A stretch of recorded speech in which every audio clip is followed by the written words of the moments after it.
You're listening to the Digitally Irresistible podcast, where we cover the optimization of digital technologies and irresistible people.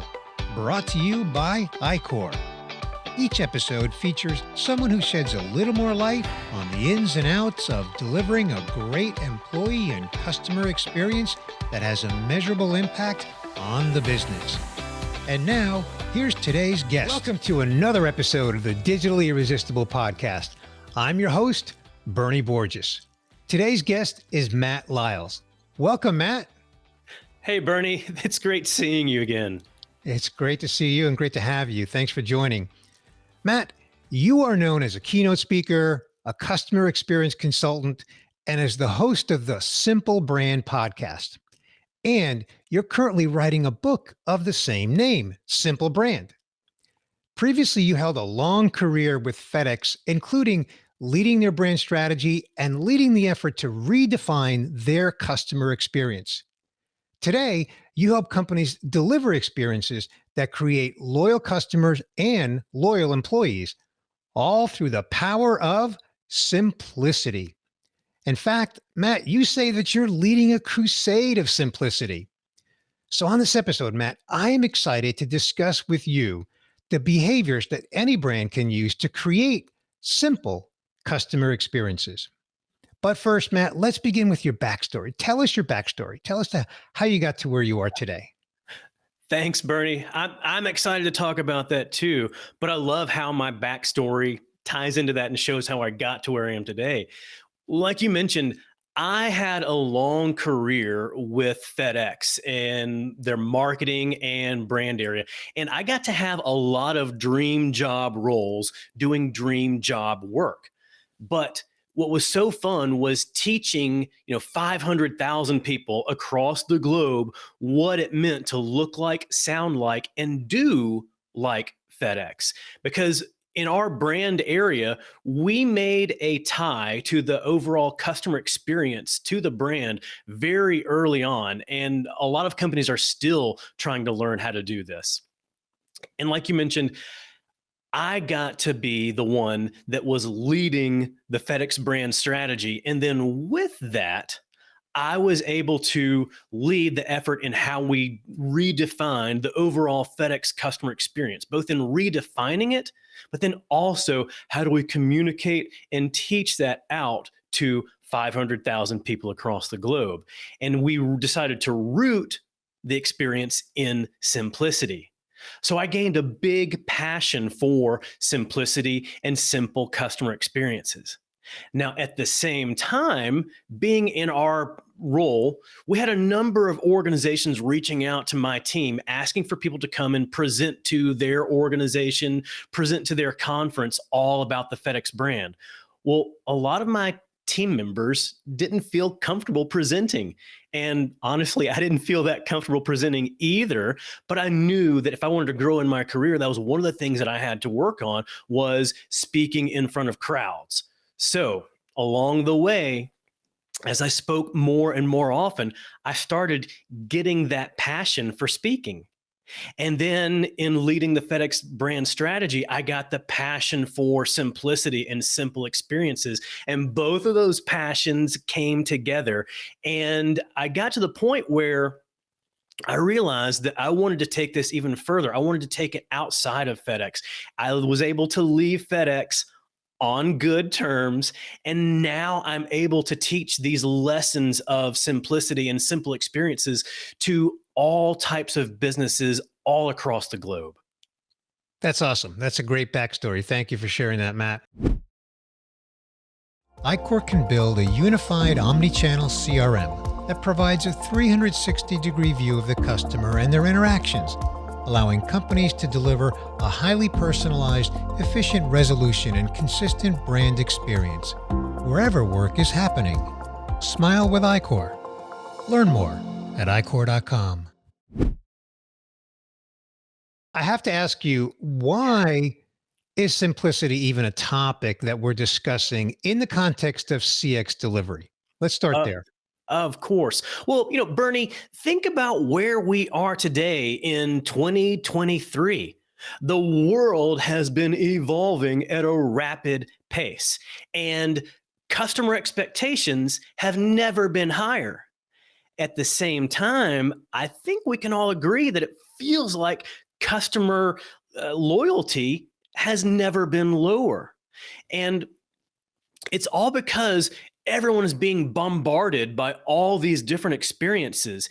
And a lot of these experiences are really complicated. One of your previous guests that you had on a while back was Stan Phelps, and he talks about the importance of differentiating based on experience. So if you think about all these different things that we're bombarded with every day, all the complexity that's in our lives, the best way for brands to differentiate is by the experience they deliver. And with that, customers are saying that the best experience is a simple experience. Yeah. I love your point about the complexity of the world that we live in. So if we can deliver a simple customer experience, then that's all the better for the customer. But in your case, Matt, you've got your Simple Brand podcast, you're writing a book called Simple Brand. Simple means more than just the word simple. It's actually an acronym. And so I'm asking you on this episode, if you would, Matt, explain the acronym and unpack that acronym for us. Why don't you go ahead and begin by explaining the acronym itself? I'd love to. Thank you. And again, like you just said, a lot of times leaders will say, well, all you have to do is just keep it simple. But it's not as simple as that. So with all the research that I've done through all the world's simplest brands and the brands that are providing the simplest experiences, I've found that these experiences are comprised of a set of different behaviors. And so I crafted what I call the simple playbook, which are 6 behaviors that your employees can instill into everything they do. And like you said, to make it simpler for you to remember, these 6 behaviors follow the acronym SIMPLE, SIMPLE. The first of those behaviors is simple never stops. We're always going to need to be simplifying. And what can we do to make things simpler and simpler? The next is innovate to stay ahead. What can we be looking at in the future? What's going to be happening that's going to impact our customers? And what can we do proactively to offer experiences that meet those changes head on? The next is minimize barriers. So there's all types of barriers for customers getting the full value of the experience that you deliver. And what can you do to minimize those barriers? The next behavior is prune it back. And I didn't realize this until a few years ago. When it comes to gardening, I just thought if you want a plant to grow, you just sit back and just let it grow. But no, expert gardeners know that if you want to get the full value, you've got to be pruning it. So what can you do to prune back the experience that you offer? If there are, 12 steps through a process, can you prune that back to 6 or 3 steps? Or if you offer a wide variety of products and services that end up actually giving your customers decision fatigue, can you prune back those offerings to help simplify what they're seeing and what they're deciding on? The next behavior is lose the jargon. Speak simply, clear, and concise to your customers so that it's easy for them to understand and that it's very quick for them to understand. Then the last behavior is empathize with your customer. Understanding your customer and what they go through on a day-to-day basis. What are all their external goals, their external challenges, and then what are their internal struggles? And then with whatever you offer them, how can you solve for that? How can you minimize and remove some of those struggles that they face? Matt, thank you for literally spelling out the acronym of SIMPLE, the 6 key behaviors in the simple customer experience. Let's go back and if you would, could you unpack each one of them and just give us a little more information on what each behavior is about? Starting with the first one, of course, simple never stops. Absolutely. Again, when you think about how the world has evolved to where it is today, it's going to continue to evolve and things are going to get more and more complex. So once you reach where you think your experience is simple enough, it's not going to be simple enough next year or 2 years down the road. So you've got to be making things simpler and simpler. And then innovate to stay ahead. It's that constant innovation of what are some of the problems that some of our customers are going to be facing, and how can we meet those problems head on? Or it's also looking at all the different interactions throughout our customer experience, and thinking, okay, this interaction here, are we able to improve this? And if so, what's the way to do that? How can we make that better? If I may interject, Matt, it seems to me that the first one, simple never stops, and innovate to stay ahead, are almost the same under the different concepts. Simple never stops, and innovation never stops. Right? To stay ahead, you've got to continually look for innovation. That's right. Absolutely. But the reason why we want to say simple never stops is sometimes we may innovate for innovation's sake, and that new innovation may not be so simple. Exactly. Well, that's why they're distinct as well. So, And then we think the next behavior, minimize barriers. There's all kinds of barriers that customers may face. Sometimes it's the barrier of knowledge. One of the barriers that I've been thinking of recently relates to the barriers with getting a problem solved. And when you think of getting a problem solved with customer support, a lot of times too many companies will allow just a minimum level of support that their frontline can offer. But you and I both know that the best brands, the ones that people really talk about, know that their frontline employees are empowered. They have a higher level of empowerment to be able to easily solve a customer's problem without having to say, well, let me check with my management, or let me send you up the chain. No, it's, I'm empowered to take care of this right now for you. yeah, that's a great example. Thank you. And then prune it back. You know, we started seeing a number of retailers offering this pre pandemic, where instead of having to go all the way to a grocery store, meander around the parking lot to find your parking place, then walk all the way around the store, hoping that you knew that store's layout to be able to easily find what you wanted to find, and then get to the checkout line, stand in line to check out. A number of retailers pruned that process back, where you can order your groceries online, drive up to the store without having to, meander through the parking lot, drive up to a designated spot, and have somebody deliver those in your trunk. Then someone pruned it back further, where you've got these third party companies that will go to the store, get your groceries for you, and deliver them to your house. Now, in 2023, some retailers are actually bringing your groceries inside your house and putting them in your refrigerator and in your pantry. Now, I'm just hoping for the next retailer that prunes that back even further and will actually be the ones to sit at the table and make my kids eat their vegetables. I have to say, the prune it back one, that one really embodies simplification for me. And I know we're not done with all six key behaviors, but that one, pruning it back, just each example you gave, Matt, was about adding more simplification to the consumer's experience. That's it. That's what it's about. And it's thinking through, what can we do to take this one interaction that we're putting on the customer, and then we can solve for that ourselves. Yep. Yep.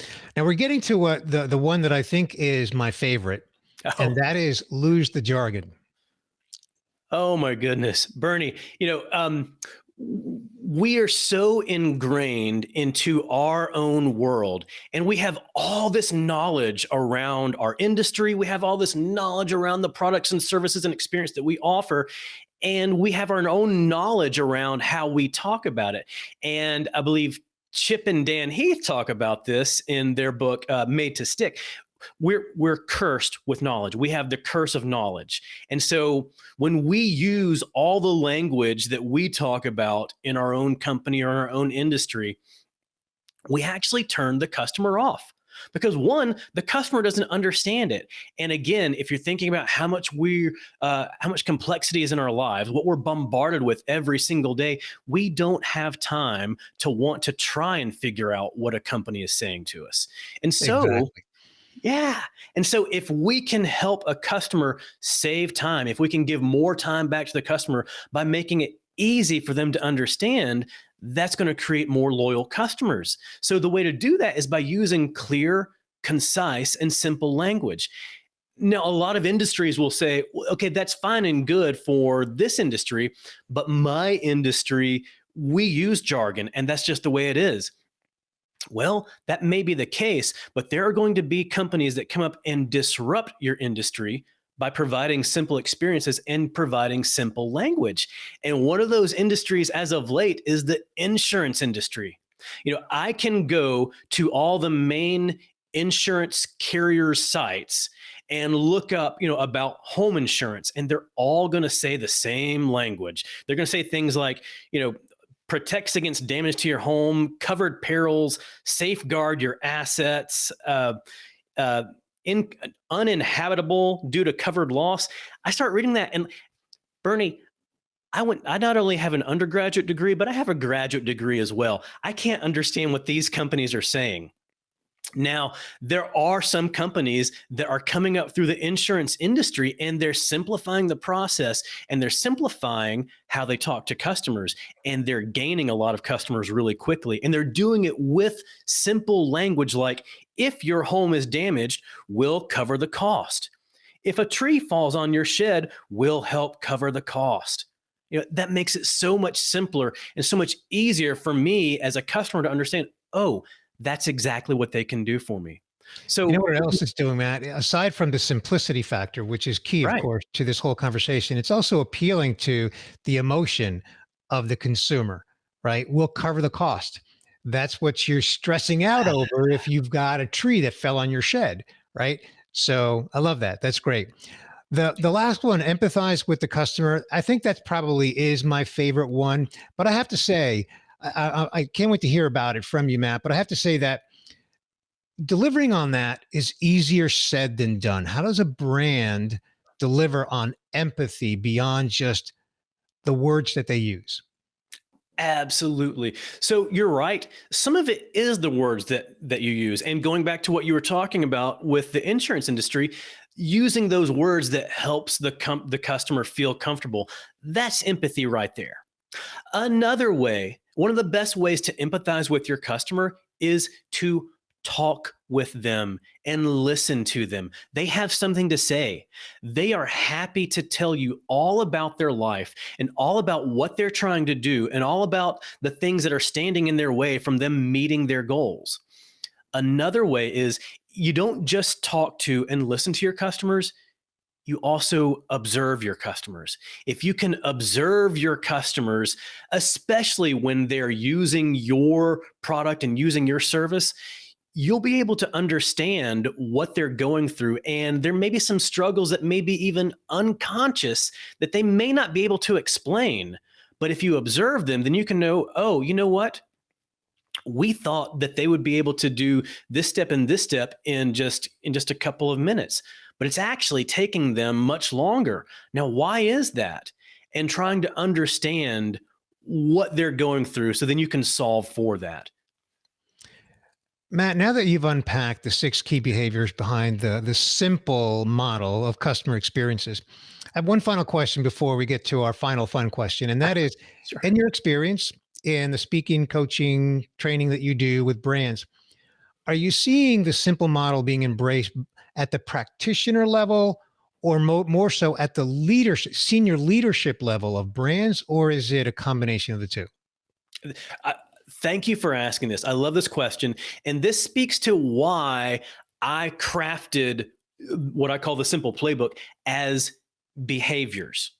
When you think about what customers get from our companies, when you think about customers get from our brands, the experience is designed by people and the experience is delivered by people. And I've crafted these behaviors in a way that they can be instilled into every single employee, no matter their role, no matter their functional area, from the C suite all the way to the front line. So I see it embraced across the board. Excellent. Excellent. Well, Matt, great conversation around the simple customer experience key behavior method, before we get to the final fun question, where would you like to send folks to if they want to connect with you and learn more about what you've got going on? Oh, thank you, Bernie. You know what? When we think about all that we've talked about, if people want to dig in even further, then you can get access to what I call my simple playbook, and it's these behaviors that we've discussed, along with a lot of exercises and questions that you and your team can walk through to instill these behaviors. And I've made a special page just for you and your iCore listeners. People can go to mattlyles.com/iCore. Fantastic. Thank you, Matt. Those that are watching, you've seen that scroll below you on screen. Those that are listening, you'll find Right that in the there. show notes page. Just go ahead and scroll down and you'll see it right there. Well, Matt, we're not done just yet. I've got one more question for you, and it is a tradition here on the Digitally Irresistible podcast. We want to know, when you're not working, what do you like to do for fun? Oh wow. Well, Bernie, you know me. I've got two boys. They are 10 and 12 years old. So a lot of times, whatever I'm doing when I'm not working is really spending time with them. A lot of times, like we're going out to different events or going out to eat. We also just love having family movie night together. My boys and I and my wife, we all love watching movies together. That's one of the things that we do for fun as a family. Outside of that, I also love live musics and concerts. I'm here in Nashville. We've got multiple concerts every night. So I love going to see concerts. And then when I'm able to have that special concert opportunity to bring one of my sons with me, that makes it even better. Fantastic. That's great. Sounds like a lot of fun, a lot of family values there, and just good old fashioned music. And as you said, living in Nashville, that's a great location for you to enjoy music. So, fantastic. Thank you for sharing that, Matt. And thank you for taking time to be with me here today on this episode of the Digitally Irresistible podcast. I love your simple customer experience method, the 6 key behaviors that really any brand can instill into their approach to deliver a simple customer experience that's going to allow them to earn more customers and also develop more loyal customers and loyal employees for maximum long-term customer lifetime value. So thank you so much, Matt. Thanks for having me, Bernie. Thanks for listening to this episode of the Digitally Irresistible podcast, where we cover the optimization of digital technologies and irresistible people, delivering a great employee and customer experience that has a measurable impact on the business. Brought to you by iCore. Be sure to subscribe on your favorite podcast player so you don't miss future episodes.